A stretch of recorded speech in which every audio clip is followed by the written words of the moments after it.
Yan po yung order. Ay, sisig. Nakarap po siya ng ano, aluminum foil. Noodles siya, yung vermicelli ay. Tapos nirap lang siya ng ganito. Parang binake siya. Beef. Hindi, pork na may clam.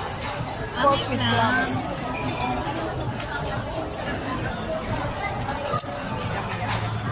Ang sarap. Yung sa Manhattan, diba? May clams po siya. Wait Clams. lang. Nasa nagtataksi ka na? Bakit? Deep fried pork po ito guys. Ito, Deep fried hirap pork. packet. Pababang bilhin. And vermicelli. Sana ka Some mushrooms. Dati ni Shirley, naglalakad ng tingin.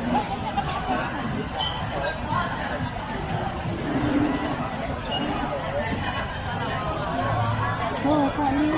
Nasanay ka na, exercise mo na yun.